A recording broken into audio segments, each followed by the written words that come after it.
Usa ka tingog, usa ka katawhan.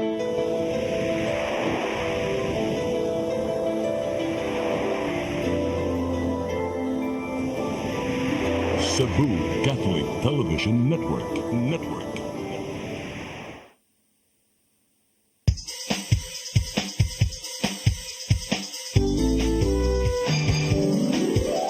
Hello Cebu, maayong buntag. Kasunta ang kahayag nga nagsugid sa matuod, kadagan sa anghit ako. Hello Cebu, maayong buntag Pinoy.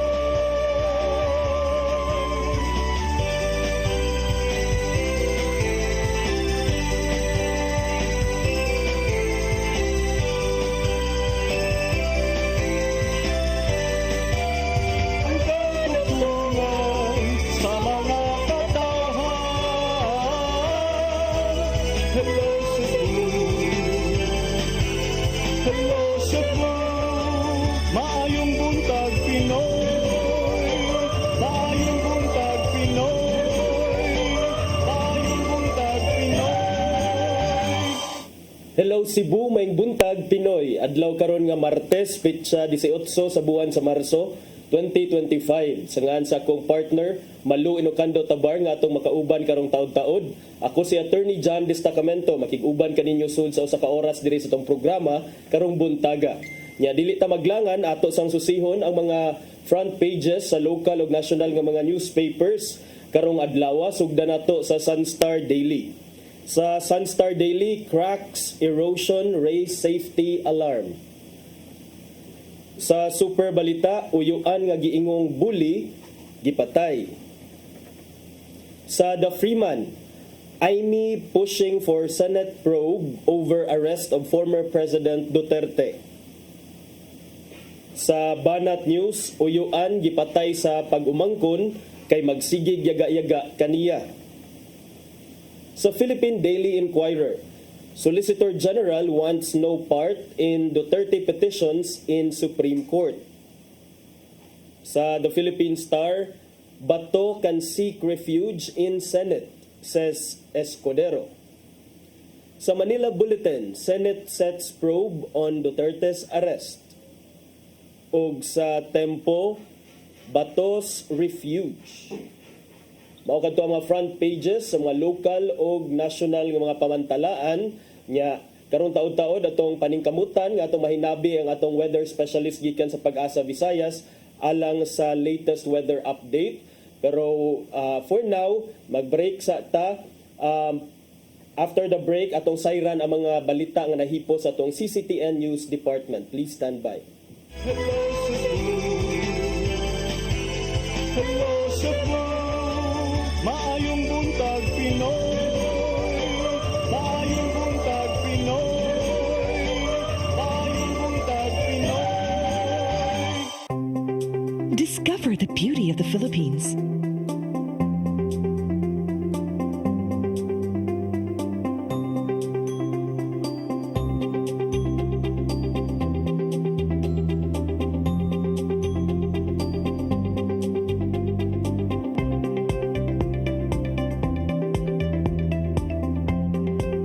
With Philippine Airlines, the country's flag carrier.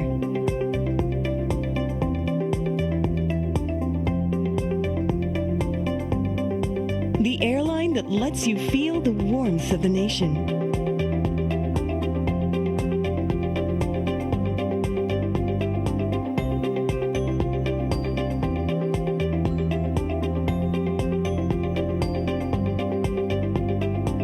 Mabuhay!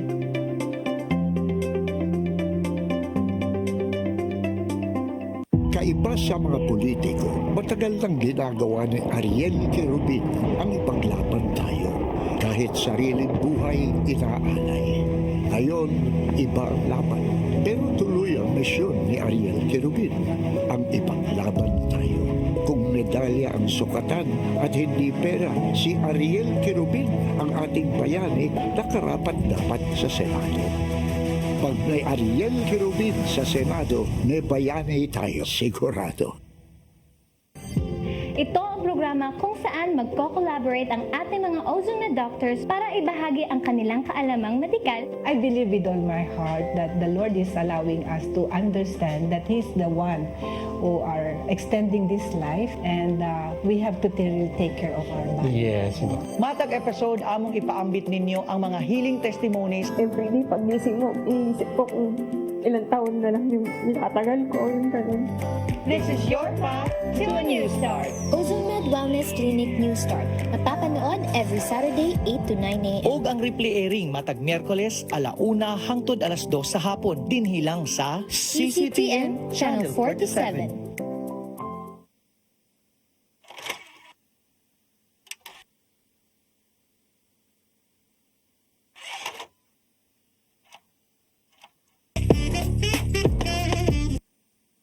Hello Cebu,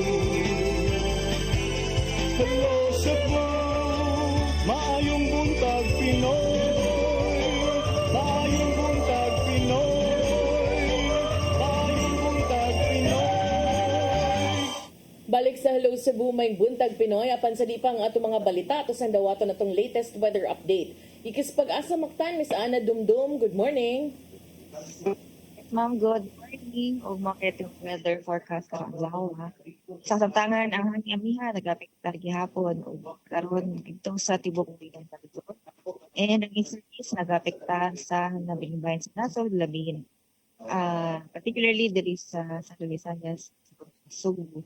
So far karong adlaw wala gyud na monitor na bagyo or LPA do sa tong nasod. Sa forecast weather condition, dili sa probinsya sa Subo, makasinatigit tayo palag sa mga panganuron nga talos sa mga umon. O aduna tayo chance sa magpatagpad ang mga ulan or isolated and showers or thunderstorms, especially sa hapon or kagabi o dala sa easterlies na nahisintan. Sa hangin o kadagatan, hinay nga sa kasarangan ng hangin gikan sa yanang sibukan, o ang kadagatan malinawon nga sa kasarangan. Subo kadagatan ng kaloob, unyang alauna uno sa kahapon munas alas 6:30 kagabi o temperatura kadlaw posibleng nasa 26 to 31 degrees Celsius. And haring adlaw musalo po niya alas 5 sa kahapon. Dili na ko kutob kini si Ana Dumdum kay diri sa Dias kita sa Mactan, maayo buntag salamat. Miss Ana? Yes, ma'am. Yes. Ma'am, unsa ka ato ang pinakalabing init ron nga temperatura nga atong gi-expect karong adlaw? Ang atong air temperature nga maximum posible abot og 31 degrees Celsius. And if mo tanata sa heat index or apparent temperature nga atong masinati, posible gitang maabot sa 36 degrees Celsius or nasa extreme caution na category. Okay, so extreme caution, ma'am, no? Sakto? Yes. Yes. But is there a tendency nga posibleng mas musaka pa or mas muinit pa kaha na karon?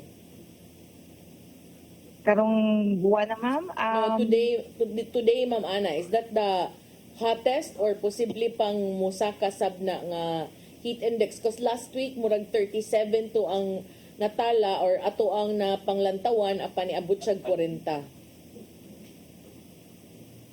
So far, ma'am, diri sa Cebu, ato ang pinakadako so far na sa 37 to 38. And if may sutag whole Visayas, particularly sa western o sa may Palawan, nakatalata og 40 degrees Celsius, ma'am.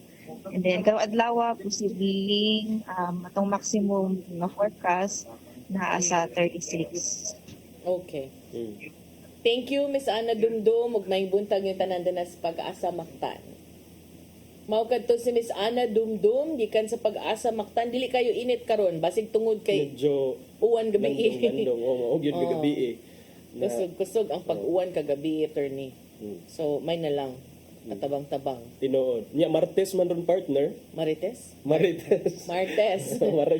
Martes ato ba natay mga nahipos nga balita. Sige. So arita sa atong mga balita. Nag-una sa atong mga balita karong buntaga, giingong pag-resign sa daghang mga sakop sa kapulisan sa Central Visayas tungod sa pagkasikop ni kanhi Presidente Duterte, gihimakak sa mismong kadagkuan sa Police Regional Office 7. Bisan pa man sa mga gipangkatap nga fake news. Gitataw sa Regional Director nga pulos profesional ang ilang mga sakop. Ang kasayuran ihatod ni Arnold Bustamante. Hugot lagi magkak sa Police Regional Office 7 na migawa sa social media nga nakadaghana ang mga pulis nga nang resign sa serbisyo human girekop si kanhi Presidente Rodrigo Duterte niadtong miaging semana. Sa official statement ni Police Brigadier General Rodrigo Marana ng hepe sa kapulisan sa Central Visayas na ganayon nga ang kapulisan sa riyon mga professional ug mga dedicated law enforcement personnel. Gipaniguro sa general nga ang mga opisyal sa kapulisan dinhi nagpabiling nga committed sila nga trabaho nga mao ang pagpatuman sa kahapsay kalinaw sa Tibok Region 7 ug dili magpaapekto sa dagan sa politika sa nasod subay sa giatumang nga hagit sa legalidad sa kanhi Pangulo. Base sa record sa Regional Personnel and Records Management Division, nasuta nga walay resignation letters nga ginuso sa mga buhatan gikan sa nagkinlaing nga mga police units ug station sa jurisdiction sa Piero 7. Samtang milusad og investigasyon ang Anti-Cybercrime Group sa mga post diha sa social media nga daghana nga mga pulis ang nang resign sa serbisyo ug nasuta nga wala kini kamaturan o ginimuan lang kini sa mga sibilyan. Iyasab nga gipahimangnuan ang mga police officer sa Central Visayas nga magpabilin nga mabinentayon o gipadayon ang pagserbisyo sa komunidad o gipatigbabaw ang integrity ug ang professionalism. Arnold Bustamante, CCTN News. Subay sa mga balita, mga supporters ni kanhi Presidente Rodrigo Duterte sa Sugbo nagpadayon sa ilang panawagan pinaagi sa managlahi nilang prayer rally. Ang kasayuran ni hatod ni Mary Rose Sagarino.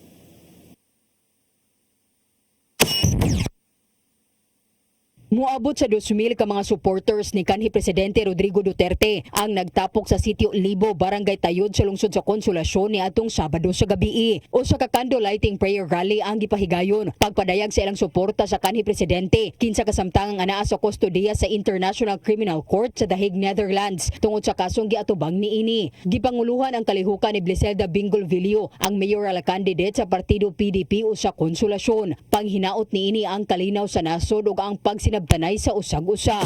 Ang ato lang yung hangyo sa katawhan na magpabili ng ato ang panag-inugsunay isip mga Pilipino.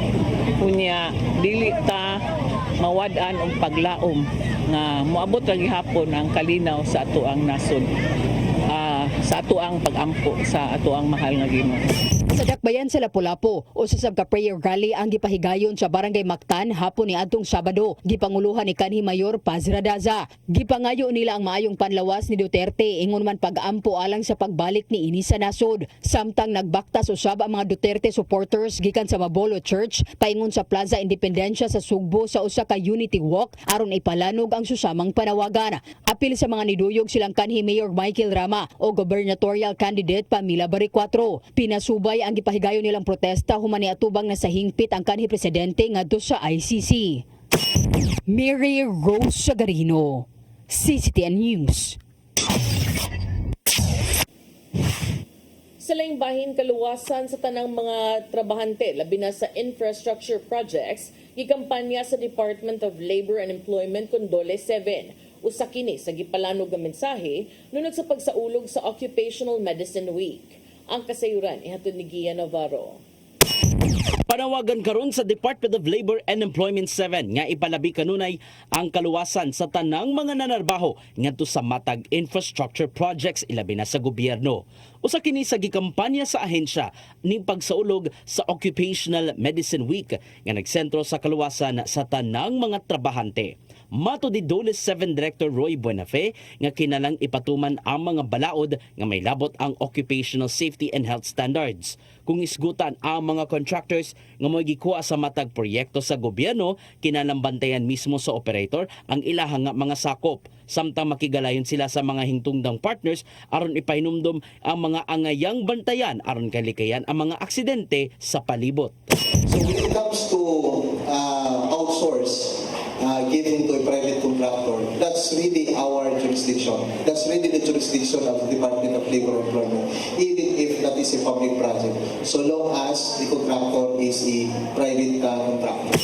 Himusgan sa Dole OSH si Executive Director nga si Engineer Jose Maria Batino nga kinalang musumiter ang mga contractor sa ilang giandam nga safety net protocols. Kini aron mapanalipdan pa ang mga di kalikayang aksidente nga usahay mo resulta sa pagkakalas sa bisan kinsang trabahante. Awag usab sa Dole OSH si nga painumduman usab ang mga trabahante sa mga angayang buhaton aron magpabiling luwas ang pagpatrabaho sa bisan unsang proyekto. Whether it's a government project or it's a private project, they should be having their construction safety and health program. Pag private yan, sinasabit sa DOLE. If it's a DPWH project, I think DPWH also have their own department order. I think it's DPWH Department Order number 56. Magsaulog sa Occupational Safety Week, managlay mga kalihukan ang gipasiugdahan sa mong buhatan. Sama na lang sa usa ka forum nga gitambungan sa mga safety health officers. Gipainomduman sila sa mga responsibilidad taliwa sa mga bagbag-ong gipatuman karon sa teknolohiya. If we identify one hazard, for example, all right, what are the measures to correct? Elimination, substitution, engineering controls, administrative controls before we reach to the PPEs. PPEs will be the last thing that will separate you from an accident. Navarro, CCTN News. Sa laing balita, lain-laing grupo sa Central Visayas mihimo og koalisyon aron pag-edukar sa mga botante kung unsaon pag-ila sa ilang pilion karong eleksyon. Tinguha nila nga ang angayan nga mangulo sa nasod mao kadtong mga walay agenda pagpatumba sa gobyerno. Ang kasayuran ihatod ni Arnold Bustamante. Mihimog forum ang kalain-lain nga organisasyon sa Central Visayas aron i-launch ang gitawag nga Coalition of Advocates for Reliable Election con Care niadto nga Sabado. Kini sa tinguha sa pag-edukar sa katawhan unsaon pagbantay nga husto ang gipili nga botante sa nagsingabot nga bugnong lugaynon sa Mayo 12, 2025. Ang maong organisasyon nga misalmot sa maong nga forum naglangkong kini sa mga tinun-an, mamumuo, transport sector, religious group ug kadto nga kanhi mga rebelde nga mibalik na sa sabakan sa gobyerno. Si Reverend Pastor Joe Stephen Berdin, ang presidente sa Church for Christ Association Cebu Conference na kadayon, nga kung ang usa ka botante wala masahid kinsa ang iyang pilion nga mamuno sa nasod mahimong maghatag kining peligro. May pasabot si Berdin nga kung kaniadto ang isyu sa politika kung saan paglingkawas dining mga traditional politicians di nang ilang palataporma dili haom sa panginahanglan sa kinabag-an. Lahi na usab karon gibikan kay adunay hugpong nga sukad pa kaniadtong dekada sa 60 gusto nang lumpago ng gobyerno. Wala magduha-duha sa pagbutyag si Berdin kun unsa kini nga grupo nga bisan kinsa pa ang mamuno ilagid kini nga kontrahon kini mao ang National Democratic Front of the Philippines kun NDFP din ang armed component nini mao ang New People's Army kun NPA nga kanunay matud pa nga nangangkon nga dunay duha ka gobyerno ang Pilipinas kini mao ang Government of the Republic of the Philippines kun GRP ug ang NDFP. Una nang gamiangkon si Berdin nga usa siya sa gusto kaniadto nga lumpagon ang gobyerno sa Pilipinas sa diyang sakop pa siya sa mong grupo.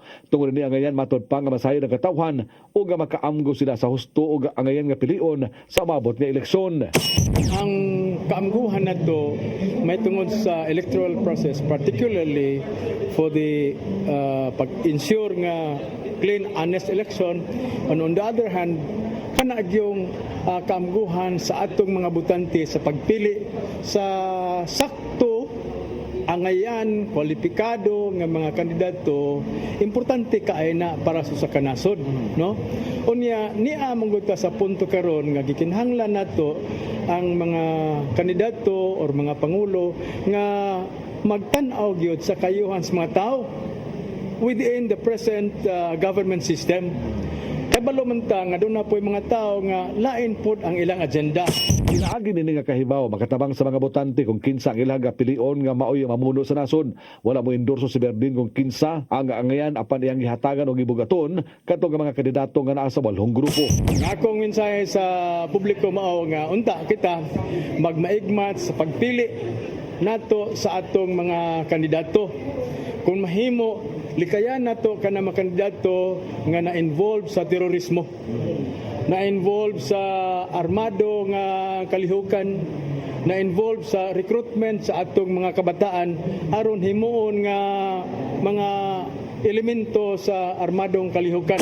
Usa sa mga tinun-an sa Cebu Technological University nga taga-Dakbayan sa Lapu-Lapu nga si Aldrin Casio mihangop sa gihimong forum og pag-umol sa Coalition of Advocates for Reliable Election con Care aron makahibaw sila kung kinsa ang ngayon nga modumala sa renda sa gobyerno sa Pilipinas. First of all, kanang usa ni kadako nga pribilehiyo namo, especially nako sa youth sector nga maapil niini tungod kay usa kini ka aktibidad nga mas mapahibaw-an ang panamo kung kinsa gayud ang angayan nga mga liderato nga atong ibutar sa maabot nga bugnong lugar gaynon. Isip po sa ka-youth, mas kinahanglan gid namo nga mas ablihan among salabutan o amo mas masabtan pa kung kinsa gayud ang mga angay nga liderato ug unsa gayud ang tinuod nga kalidad sa mga liderato nga ato ang ibutang sa posisyon.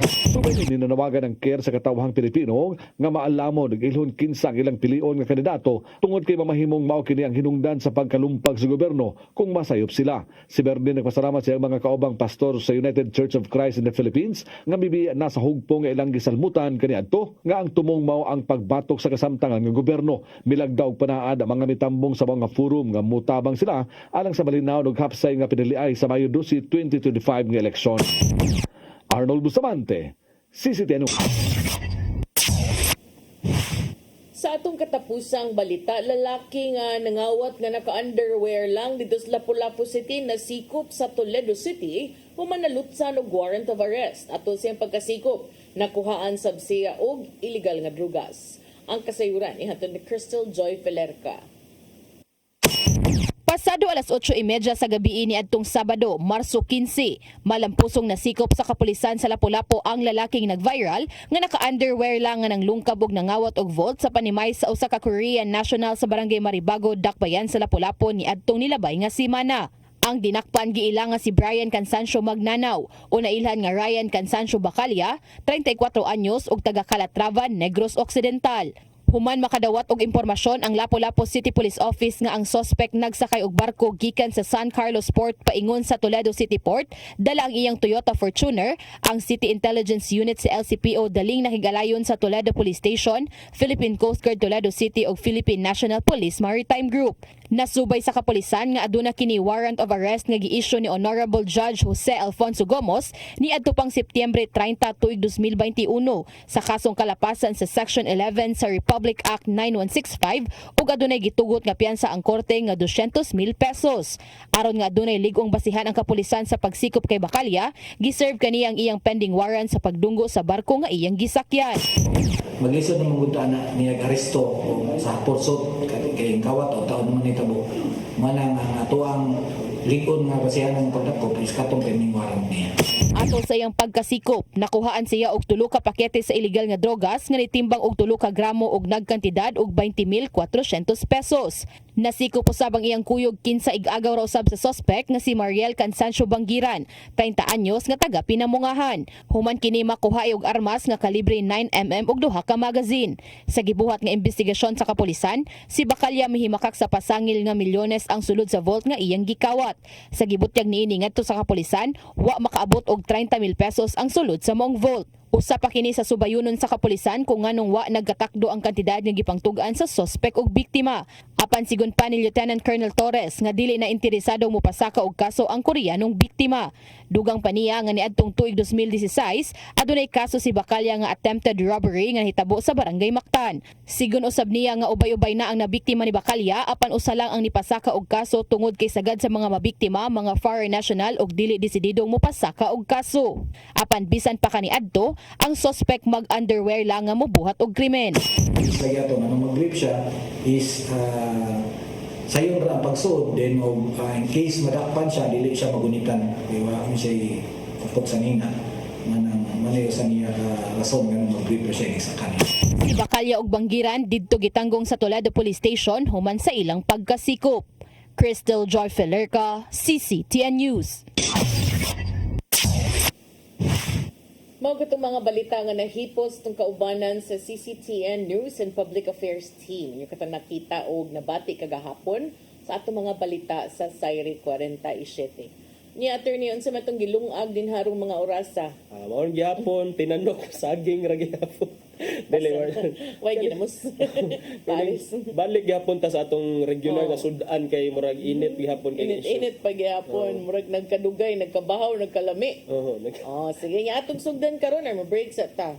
Sa man napata dili lang sa nato aton siguro kay para makahunat ka. Sige, ako jud hunat. Sige, mubalik lang merong taod-taod. O niya, sa mong pagbalik, mga pag-hiskot-hiskot. Please stand by. Hello Cebu, maayong buntag Pinoy, maayong buntag Pinoy, maayong buntag Pinoy. Discover of the Philippines.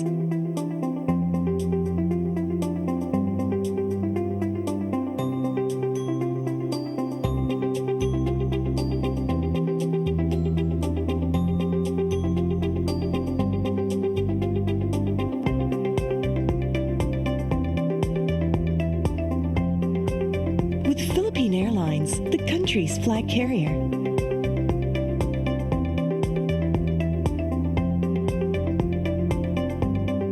The airline that lets you feel the warmth of the nation.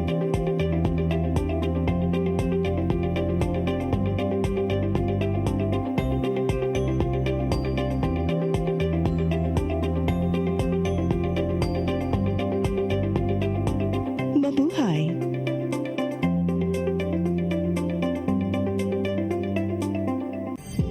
Ito ang programa kung saan magko-collaborate ang ating mga ozone na doctors para ibahagi ang kanilang kaalamang medikal. I believe with all my heart that the Lord is allowing us to understand that He's the one who are extending this life, and we have to really take care of our body. Yes. Matag episode among ipaambit ninyo ang mga healing testimonies. Everyday pag-gising mo, iisip ko kung ilang taon na lang yung itatagal ko, yung ganun. This is your path to a new start. OzoneMed Wellness Clinic New Start. Napapanood every Saturday 8 to 9 a.m. Og ang replay airing matag Miyerkules 1:00 hangtod 2:00 sa hapon dinhilang sa CCTN Channel 47.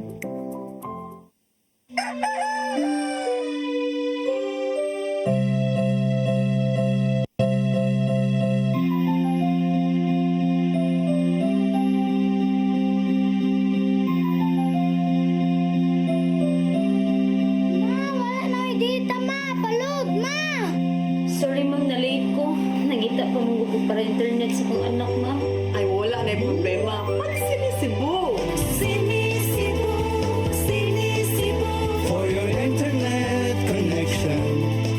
And for the signal of your cable TV. So fast and straight the transmission to your home. Sinisibo, sinisibo, sinisibo. Offers you to have fiber optics. For your viewing experience, perfect and clear so far. So great and affordable for you to enjoy. Sinisibo.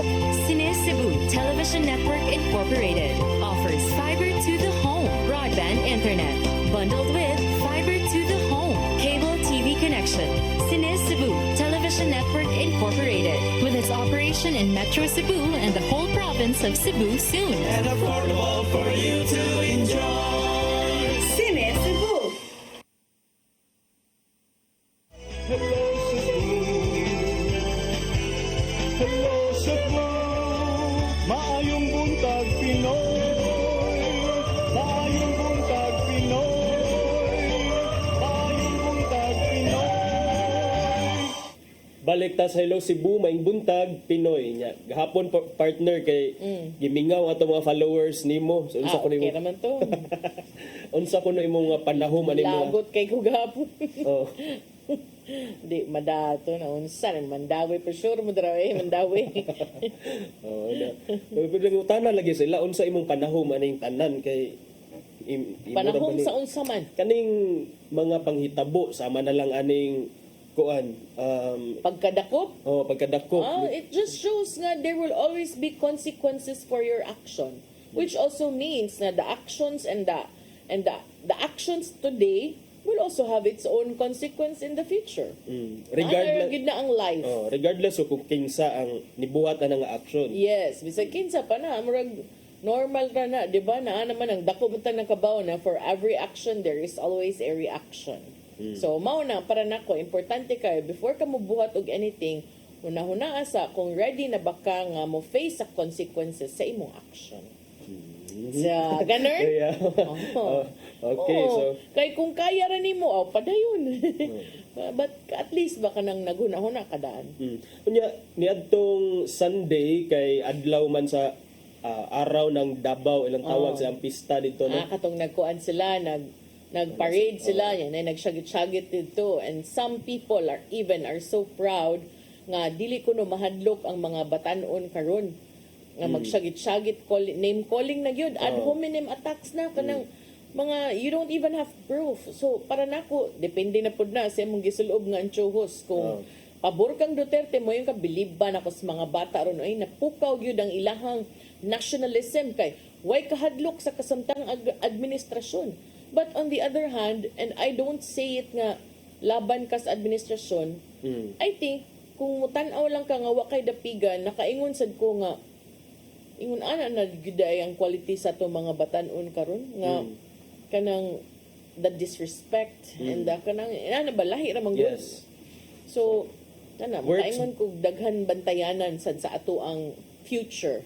Works both ways, partner. Nya dayon ako lang ning nag-mention kung araw ng Davao, partner, kay doon na lagi na muyboy. Ha? Namuyboy. Ang anak ni kanhi Presidente Rodrigo Duterte miingon kang Marcos nga ang kasamtangang mayor ni ha? Kasamtangang mayor sa Davao nga kung di ra ba tungod sa akong amahan, ang imuhang amahan wala mahiluna diha sa libingan ng mga bayani. Pero tinuod bansad. Tinuod. Yes. Tinuod mao gani nga matod niya Marcos, you owe us a debt of gratitude. Your father was given a hero's burial by my father, but you let my father go to jail. I can understand this sentiment coming from a son. Yes. So but the question also is inana day ang atong gi-expect sa ato ang panggobyerno ug sa politika sa Pilipinas nga because I did you a favor you owe me. You scratch my back. I scratch my back. You scratch mine. I scratch yours, ana. Mao gani same thing ang giingon sa Malacañang kay gikuan man og reaction regarding sa statement ni Mayor Baste. Matod sa Malacañang nga, what debt of gratitude? Dili man governance is not based on debt of gratitude. It should not stop the government from enforcing the law. So mao sud nay birada sa Malacañang through the press officer sa Malacañang Palace nga si Claire Castro. Matod ni Castro nga as early as 2016, when President Marcos was still a senator, the president had already thanked the Supreme Court for ruling that his father should be buried at the Hero Cemetery. Sa ato pa, murag si Presidente Duterte na lang ang murag final nail on the coffin, but murag kining siya na lang ang ni kuan na lang siya partner ba ni murag ang iyahang gibuhat nga approval pagpalubong. It's actually after na sa decision sa Supreme Court nga it's okay to let the Marcos kuan the father be buried in the libingan ng mga bayani. Forever thankful kuno sila for the kind gesture, but showing gratitude should not derail or betray the law and justice.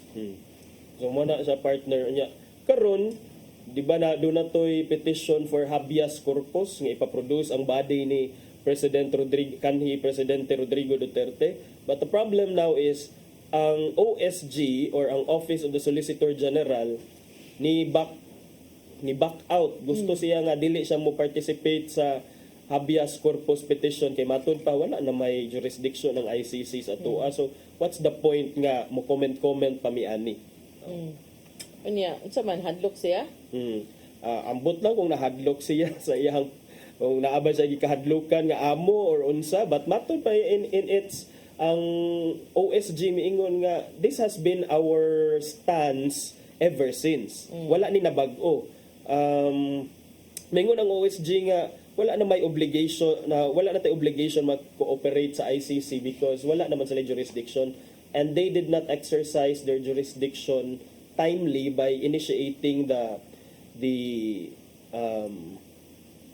investigations. But kini partner, to me this is a mere play of technicality. Maybe because dili na gusto sa ng OSG nga of course knowing how hot the kitchen is right now, di siya gusto nga makuan pa siya. Damn if you do, man kung mag-file niya mo support sa petition. So that means you're against the administration, but OSG I'm not sure. OSG is part of the executive branch mo siguro ng OSG. Office of the Solicitor General. But nabi atoy kanang nato explanation sa Dean Mel Santa Maria party anang mga efforts to kanagay ilang mga gusto to bring back the former president to the Philippines. So ningon ang akong pagsabot over the weekend sa akong pagtanaw no, pagtuon ako ani is kanang naunay si kanhi Presidente Rodrigo Duterte sa iyang pagbiya sa ICC kay nibiya man ta as member during his time as president. And looking back, there are some theories nga mao ding nibiya siya kay he was planning this all along to do this Oplan Tokhang kay mao gyud ang iyang anti-drug campaign. But ningon si Dean Mel Santa Maria nga now ito og si Attorney Ruben Carranza na it would already be difficult to push for his return nga anhilang siya i-try or anhilang siya i-detain sa nasud kay nibiya man ta. So had we not left the ICC na ato'y possibility or consideration nga pwede ra siya i-turn over to the member state, but since di man ta member dili naman ta state party, so the provisions of the treaty will no longer apply to us, unfortunately. So mao bitaw tong gi-question nila nga, look at section 50 article 59 or section 59 of the Rome Statute, di ba? These are the procedures in effecting the arrest of a person accused under this statute. But mao lagi sad to the other, of course dili man ta mga experts ani no, and then naa na magyud na siya sa ICC, pero nganong mo invoke man ka sa section 59 nga again dili naman ta state party. Na counter argument, kung dili pa ta state party nganong ato mang pili nganong if dili na ta state party nya, why would unsa may difference kuno nga kung dili kun state party pwede gihapon madakop si Presidente Rodrigo Duterte by virtue of that provision in the Rome Statute nga nag-ingon nga pwede ka ma-prosecute for crimes committed before you withdraw. So kung naa na nga provision, dapat ma-apply sad kuno gihapon ang Article 59 of the statute, di kuno ta magpili-pili. At kana lagi dili man ta expert, pero naa say uban ni ingon partner nga murag nga bugo na kuno ta sa math kay 19 plus 24 equals 30,000. Well, mo nang nahibong sad ko nga kanang sige nabugo na sa mata ang mga tao, pero ang pangutana di na automatic nga kung pila ka book ang natikay ang din ha mao say ni file nga to sa ICC. How about the mga parente ato nga wa lang sad ni file, so dili man na mo ipag-ihap ang pag-ihap ana kung pila ka book gipasaka, wa man na nagpasabot nga kung pila gipasaka maura say kaso. Correct. Diba? And matod pa ni Attorney Ligutan, nag-post man to si Attorney Virgil Ligutan, yang gipasabot nga it's not required nga kanag yung mga 30,000 or 6,000 file tanan.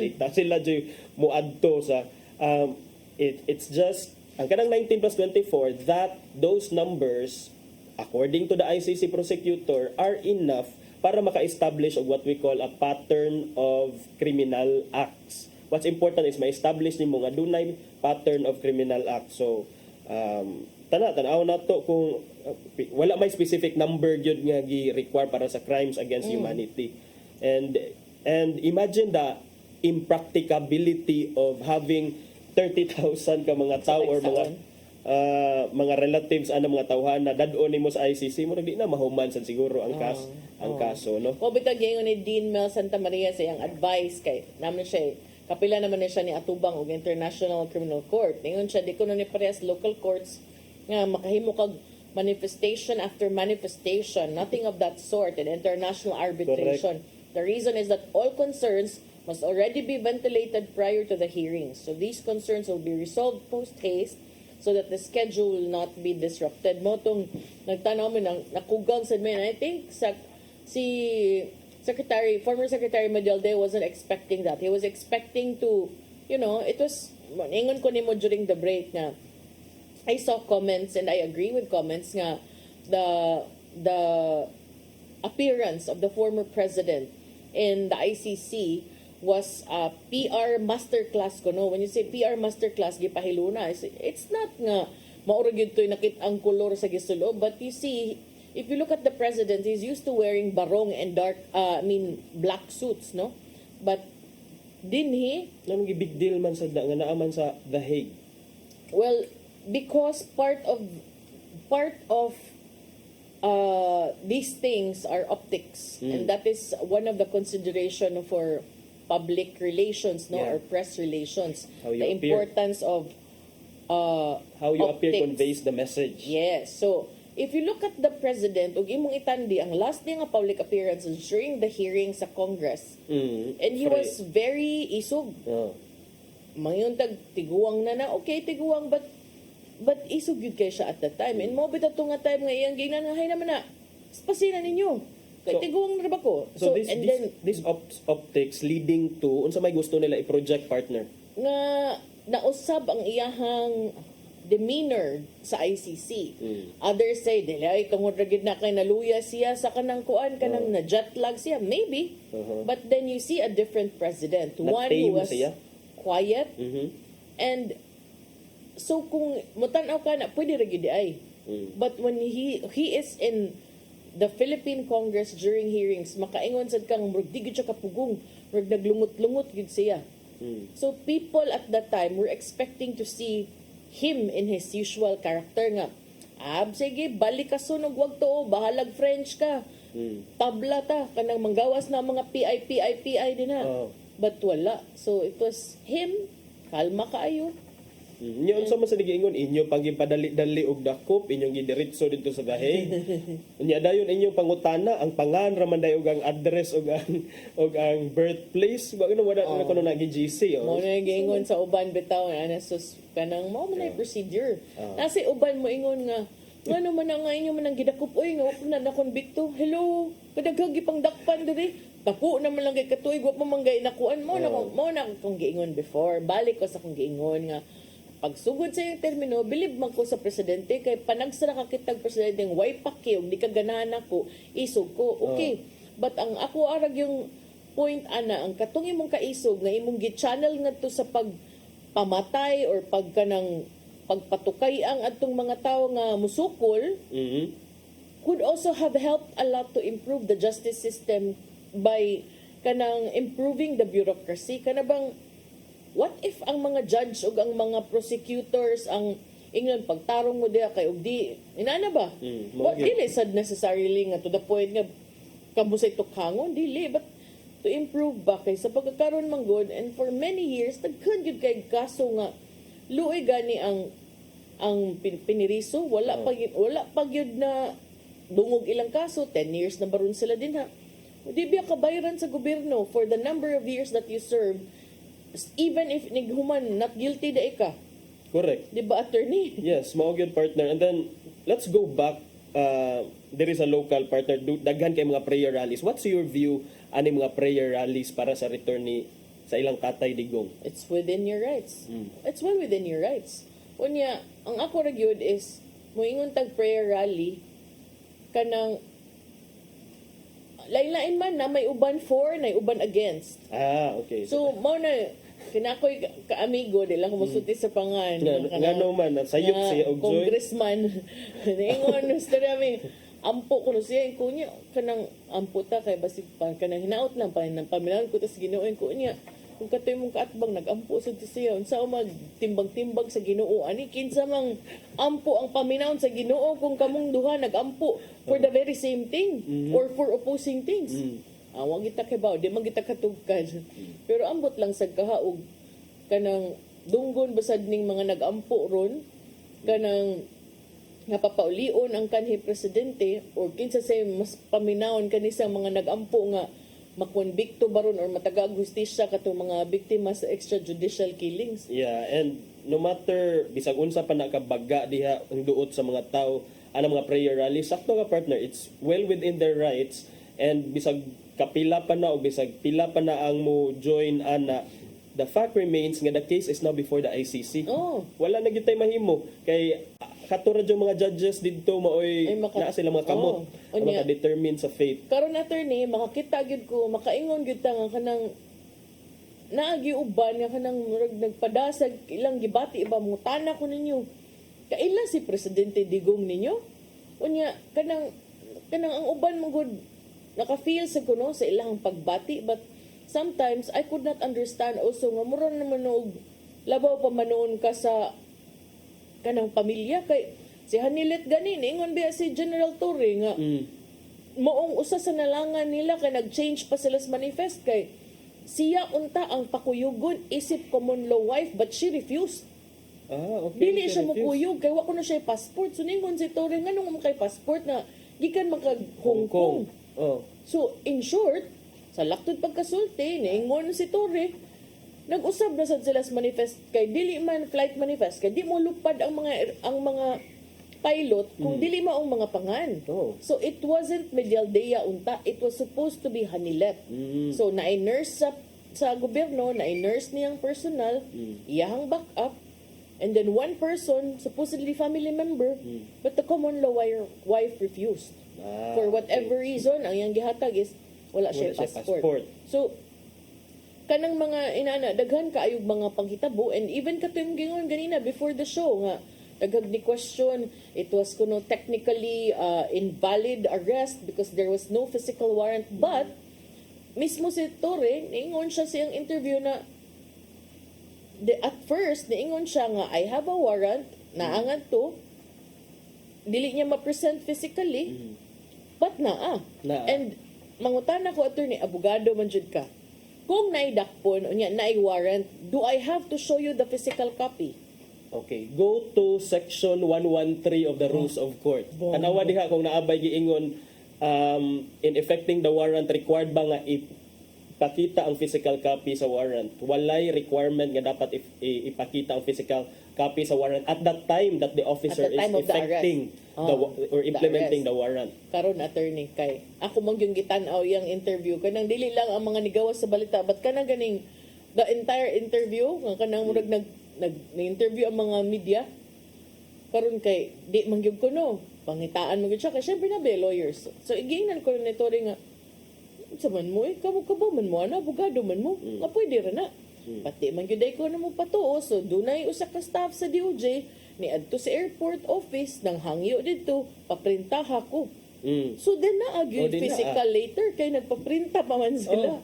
Yeah, pwede man makadiman magka later on so you submit yourself to the authorities na later on pwede ko matan-aw sa warrant pwede ko mga kopya o pwede so kuha na good na pero I would understand kana magod the practice magod the usual practice is magdadyo kag physical copy because that's the practice but that is not a requirement. The rules do not provide nga kinahanglan jud na physical copy although the usual practice kay para lagi ma-prevent sad ang mga abuses of course dali man ma-prevent ang abuses so it would have been illegal siguro if wala jay warrant unya dayon gidakop but in this case there was a warrant man so mao na nya adto ta sa mga laing hisgutan kay si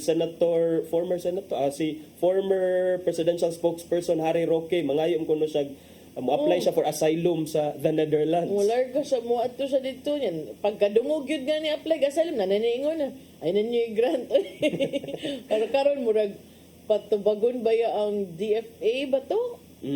Kay nganong nakalarga or wala ba sa din i-appear na siya balik na siya pero wala man siya pending hold departure order wala siya pending hold departure order pero naaba siya watch list naaba siya pending a warrant of arrest in connection atong iyahang nga pagsipot diha sa mga hearing sa Congress nya kining kung ikaw sad magtan-aw ka kung saba diha oy nagtago-tago ka ning kalit ng kadiha wag nimo girespetaran ang atong balao dire ang ang mga pamaagi processes kay you're trying to evade wala ka nagpakita nya dayon karon all of a sudden you're inciting us to go people power dayon matod pa niya sige mag-apply ko inyo kong file kaso mag-apply ko for asylum dire sa the Netherlands undi magsilingan sila ngadto ni ato siya puyo para makasusi-susi siguro siya.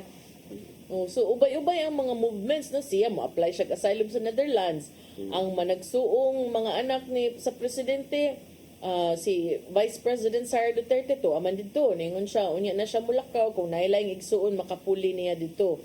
But dire sad sa ato ang igsuon sa kasamtangang presidente Senator Amy Marcos ganahan siya nanawagan siya investigasyon sa pagkasikop o pag-turnover sa kani presidente ngadto sa International Criminal Court.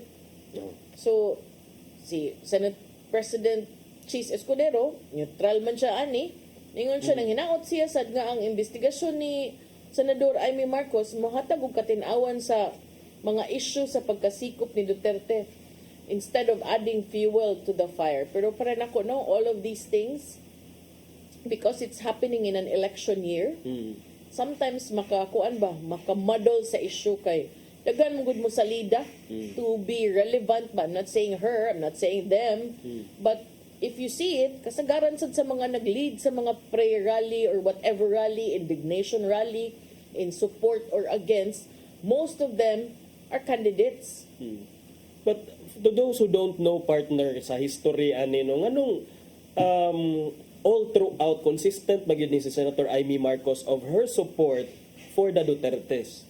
Nga, di ba, dati panultiyon, blood is thicker than water. So, it's quite unexpected of a Marcos to vocally support his or her, in this case, her support para sa mga Duterte, and then consistent magyud ni ako na nabantayan nganong what gives. But you know, I read before pa nga dili day ko na full quote ang blood is thicker than water kay ang full quote gid ana. Grabe. True. Ang full quote ko na ana is the blood of the covenant is thicker than the water of the womb. So kung unsa inyong buti agreement, pasabot nimo dili day ka ng pagkaparente o pagka pamilya, family ties ang mas bugat kun dili ang mga bonds nga inyo kunong nahimo pinaagi sa inyong mga gisaw-an nga experiences ug loyalty. So I don't know, tinuod ba na ba't nakabasa lang ko before nga mao ko na. But if you ask me nganong ingon ana siya, could be a lot of things. Number one, it could be she really feels for the Dutertes. It could be nga kung tagaan na kag choice kung kinsang pamilya ka may ipakataw, basi ganahan siya adto siya Duterte siya ipakataw, dili siya Amy Marcos, Amy Duterte siya. Possible. But it could also be because na ay mga interests niya nga wa kay gitagaag gimbugaton sa iyang kaugalingong pamilya. Not necessarily ang igsuon kay namasad na kanang could be that.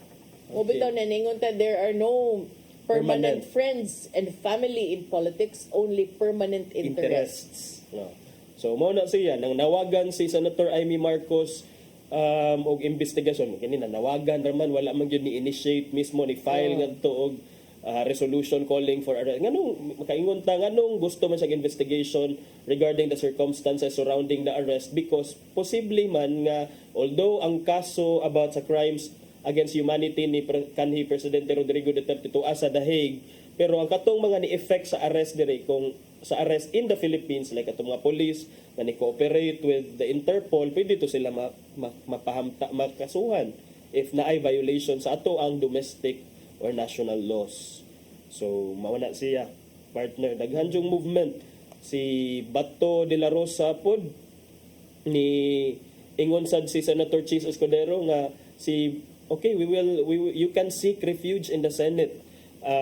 Dapat walay arrest nga himuon during especially during the session. The exact quote was the Senate's decision on this matter is based not on the law but on what is referred to as institutional courtesy. The Senate will not allow any of its members to be arrested while inside the chamber, especially during a session. Ayaw isplice ta.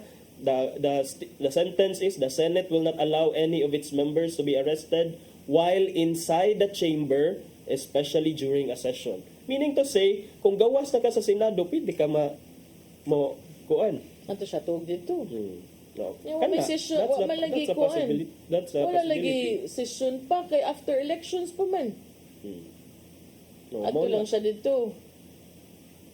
Wa pa may session. So karon kuan mana at least si Senator Escudero neutral man kuno siya, ingon man sad siya nga sige willing nimo hatag nimo og refuge in kaso maabot ta diha. But mo nay pangutana karon kung maabot ba sa point nga dakpon sab ang uban nga mga quote-unquote perpetrators in the bloody war against illegal drugs during the... By the way, nakabasa ko ganina, partner, kay naaman to'y duha ka pulis sa Bulacan nga namatay in a bypass. Kabasa ka sa mga comment nga, ay, salamat, dili ang mga adik ay, salamat, safe ra ang mga adik kay di man mo gusto nga mga adik mao'y pamatyon. So mao na karon ang sentimento sa mga tao nga if you are not pro Duterte lagi, you are pro addict. Cannot be good more kanang mo na para nako it's time for us to really dig deeper ba kanang sa atong kasing-kasing ba kanang magbalik siguro ta sa ato ang values nga importante ang kamatuoran kay murag akong nabantayan lately kay bawta nga bakak sige tag istorya hangtod kadugayan atong kaugalingong bakak motuo na ta nga tinuod. Mo na sa partner. Dili siguro. Kung unsay tinarong, kung unsay haom kana siguro mo'y dapat natong dapigan dili ta mo dapig sa unsay kanang di ta mo dapig sa unsay gituhuan sa kadaghanan ba let's practice na tagsamtag utok, tagsamtag kasing-kasing. So, mag-practice at siguro tag ka ng independently thinking ba. Para nako, I don't see anything wrong nga di ta parihag ka ng baruganan. But, para nako, mas muuyon ko nga, bisag di ta parihag baruganan, mutahod lang ta sa isig ka baruganan. Yeah, and on a final note para sa kuha partner, kay if nituo jud ka na imong baruganan, then you express it in the form of the vote.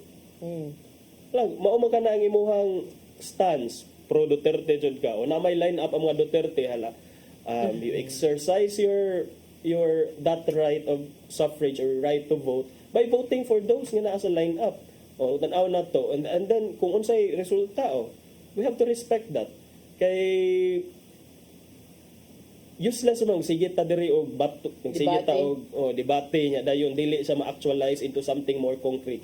So the concrete manifestation of your support for the Duterte, you show it in the form of your vote in the 2025 midterm elections. And I'm not campaigning for them.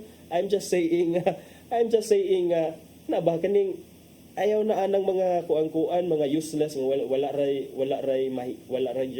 concrete nga mahitabo. Copy-paste comments. Copy-paste comments. Bitaw. And also, ang atong kaisog sa Facebook, atong ipahaom sa itong tinuod nga kaisog sa tinuod nga kinabuhi. Kaya kung ang atong kaisog sa Facebook, di na nato ma-embrace nga inana ta kaisog sa personal, magpuyo tang malinawon. Kay tingay uwahi ang pagbahay. Mag-isog-isog ko diri kay di bitaw ni akong pangan, di sa akong profile pic. Kay gabot sa panahon para na ko bitaw maing tinud-on. Kung ako lang mas maig yung tinud-on kay aron di mo sanay ba kanang mga ingon ana gay nga isog lang online pero wa sa personal. Anong tayo oras turning? Sa kung saan pa natong kaisog, mas isog yun si Ate Inday. Nag-andam na ba nag? Yes, Ate Padangat ang giandam ni Tatay Dodong, ano yung pulong kong kinabuhi.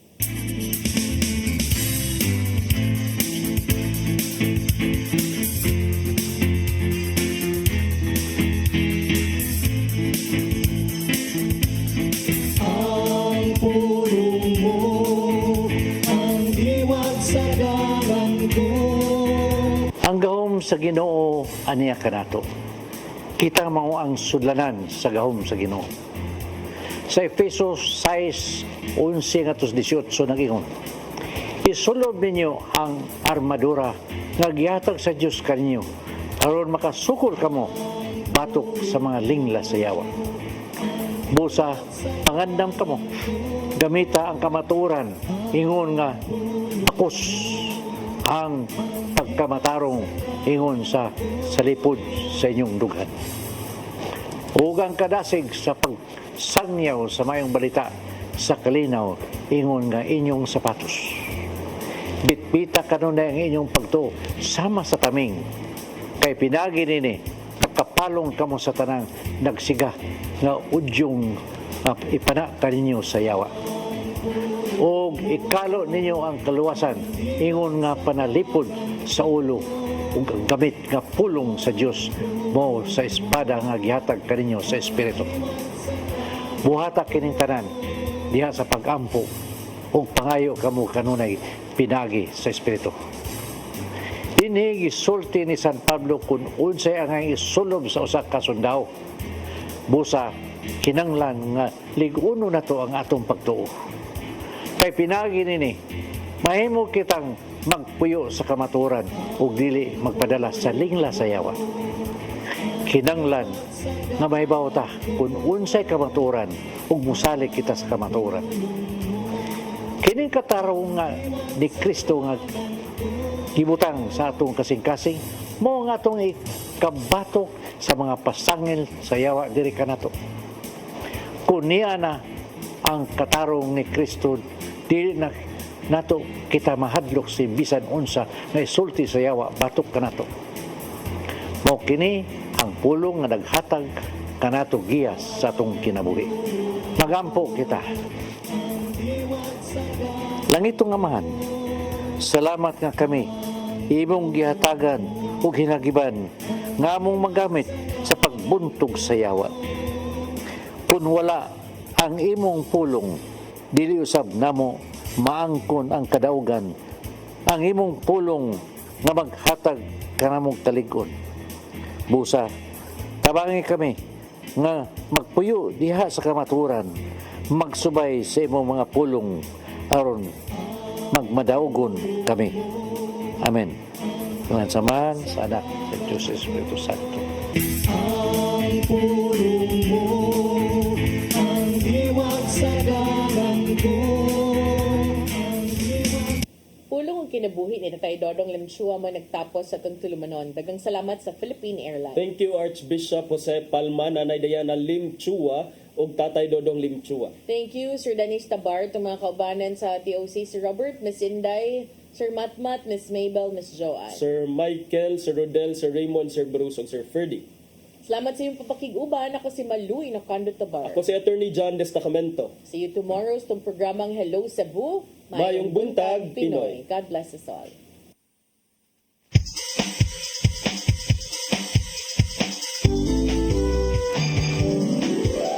Hello Cebu, mayong buntag.